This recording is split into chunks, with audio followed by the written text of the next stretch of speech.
Good morning and welcome to this very important question for the Rural Pact, which is how to bring the Rural Pact closer to citizens, closer to the local people. We are very happy as the Rural Pact Support Office, together with the European Commission, to have this opportunity to discuss with you policy action that can be taken to bring the Rural Pact closer to citizens. My name is Ursula Budich-Tabor, and together with a lot of other colleagues from the Rural Pact Support Office, we will be guiding you through this busy day. And to give us inspiration at the beginning, we have invited Colin Scicluna, Head of Cabinet of Vice President Dubravka Šuica, who is in charge of democracy and demography in the European Commission. So, Colin, we are looking forward to your opening comments.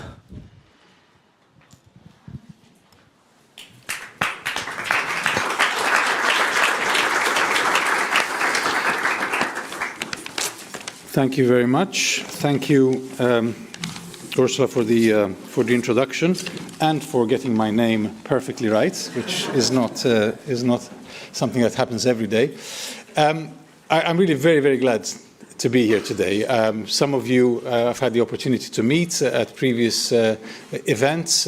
Some I've met online, others meeting for the first time. But while this topic is in general, the revitalization of rural areas is something that's very close to the Vice President's heart and to my heart and my team, the topic you have today actually really brings together the various aspects of the portfolio that Vice President Šuica has been heading in this mandate of the Commission. Because bringing our policy work closer to citizens has been one of the greatest achievements, I think, one of the things that we have focused on a great deal during this time. And here we're bringing together this particular aspect of the work that we're doing on rural policy. And I think we have a pretty good track record in delivering for a new vision on what rural areas should look like. I think if we go back to the long-term vision on rural areas, which was adopted by the Commission a few years ago, we've just adopted a report, a progress report on that, and I think that the findings are very encouraging. I welcome the work that you have been doing, and a lot of which is reflected in that report, because ultimately, I think one of the main objectives is not only the policy itself and the realization of the policy, but it's also about how we work together to achieve those objectives, because in reality, that is the only way in which the policy can be achieved in the time frame that we have established for ourselves. Now, President von der Leyen herself has spoken on several occasions about rural areas and about how important rural areas are to the European Union. We've seen that the European Council as well has given priority to rural areas.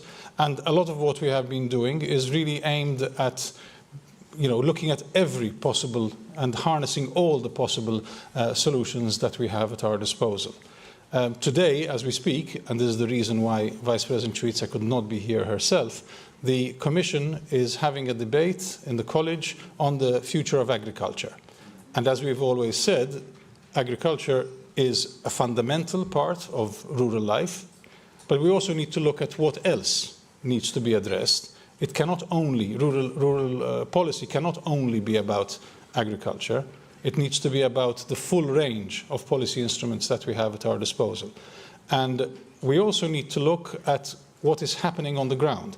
And a lot of the work that we have done on demographic change in general in Europe, we see that rural areas are in a way the laboratory of demographic change in Europe, very often, unfortunately, on the downside. Because these are the areas that are losing population, these are the areas where young people are moving away, and older people are increasingly the mainstay of the population. We see a depletion of services.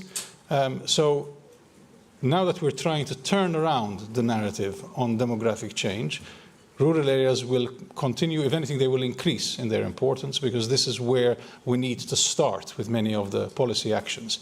And that's why, for instance, we adopted the Harnessing Talent in Europe's Regions initiative last year.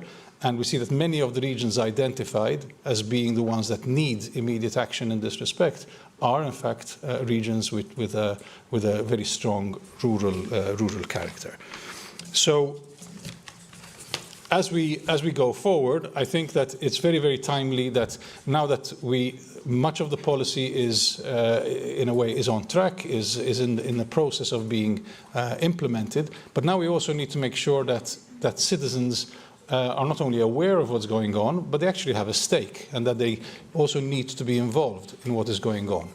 One of the things that we're very proud of in the Commission is that we've introduced European citizens panels after the Conference on the Future of Europe, where we select randomly selected citizens to discuss policy issues. And I think many of the issues that you are dealing with are ones which we should put to this kind of test. Because, in fact, rural issues are not only the concern of people who are living in rural areas, they're actually the concerns of people who live anywhere, even in cities and in urban areas. So we need to listen as well to what citizens have to say about all of these issues, because the grassroots cannot be forgotten. The grassroots ultimately are the ones that will sometimes make or break our policies, because if people are not convinced, then there won't be any buy-in. They will not be coming on board and helping us and giving us the support that we need to implement the policies in a real way. So I wish you bon travail, very good work during this day.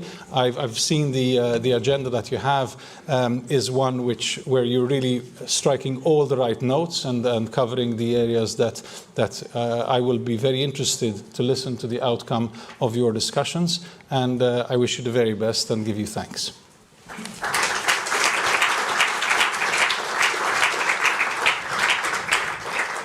Thank you very much, Colin. I think you have given us the right starting note. And then I think my colleague Pascale van Doren, the team leader of the Rural Pact Support Office, will introduce the topics of the day and the agenda of the day to see how we are going to respond to those challenges that you have mentioned, Colin. Thank you very much. Pascale, over to you. Thank you, Ursula, and good morning to everyone. Happy to see you all there here. Perhaps I can ask, is it okay? I should display somewhere, there? Wait. Doesn't seem to be working. The green. Okay. Okay, sorry. So first of all, I would like to introduce this event in its policy and on-the-ground context. As Colin has already mentioned, rural areas are facing multiple needs that go beyond the agriculture, although the agriculture is really important, as it has been said. And so that's why, and to which the long-term vision aims to respond through its four building blocks: stronger, connected, prosperous, and resilient. Together with the long-term vision, there is the action plan and key actions, among which the Rural Pact. So this is the framework in which we are working today. So the Rural Pact, just as a reminder for perhaps many of you, it's a formal space and framework to boost cooperation between the different stakeholders at national, regional, local level, but also between the different categories of stakeholders, the public authorities, the private companies, the NGOs, and the researchers, as well the citizens. The Rural Pact has three main objectives on which we are also going to work today. We will explain to you later. So the first objective, it's about policies, amplifying rural voices and bringing them higher on the political agenda, which is a very important objective. The second objective, it's about developing capacities, structuring and enabling networking, collaboration, and mutual learning. And the last one is dedicated to commitments to action, so encouraging and monitoring voluntary commitments to act for the vision including as well political commitments, which is a recent action that has been launched. We have started to work, so the Rural Pact Support Office has been launched in December 2022. We have started to implement gradually the Rural Pact, which was defined at the European level, and the first year of our mission has been dedicated to focus on developing Rural Pact at national level. In that framework, a policy briefing has been developed that Ursula will present in the session after, bringing the Rural Pact at member state level. This is an important point, and today, since a couple of months, we have dedicated our energy to the local level. And here, this is the roadmap that has been launched in the framework of the Leader Congress organized last December, where the Rural Pact Support Office has organized a session dedicated to implementing Rural Pact at local level and explain how the local action groups could play a key role in this context. We have also worked on this topic with the Rural Pact Coordination Group, which is the governance body of the Rural Pact, last April, and we had a dedicated session on the national level, but also at the local level. We have the meeting today, which is dedicated as well to the local level, and we will analyze examples of inspiring local level action in the format of Rural Pact laboratories, and this will help us to understand how we can, I would say, implement the Rural Pact at local level and how the Rural Pact can add value to policies at local level and on the ground. And all this the outcomes of this event will also feed into a policy briefing dedicated to the local level, as we have done for the national level. And the last or the future step is our participation to the European Week of Regions and Cities, where we are also going to organize in collaboration with the Interreg platform, a dedicated session on local pact. So more concretely, what is the aim of today? So two main points. Firstly, to understand how to add value to trigger local level action to contribute to the Rural Pact objectives, and identify what is needed to make it happen, so to strengthen rural communities to take action. So who is here today? A lot of people. So you see that we are about covering almost all EU countries. We have a lot of public authority representatives, also NGOs, local action groups. So it's a quite diverse, I would say, audience with whom we are going to work today. I encourage you to register as community member, because as you see, only 50% of participants today do not get the information from our activities. So we encourage to scan. You have on your table the QR code, and you can scan and register as member. But also I invite you to register to the community platform. So the agenda of today. We will have a first plenary session where we will have Alexia Ruby from DG Agri, who will present the level of implementation of the long-term vision, but also the way forward. Ursula will present the policy briefing, and then we will have three examples from Spain, France, and Italy, who have relevant experience at local level, which would inspire our work on the Rural Pact at local level. After the networking coffee, we will have two group discussion in the morning firstly, and in the afternoon it will be the same groups.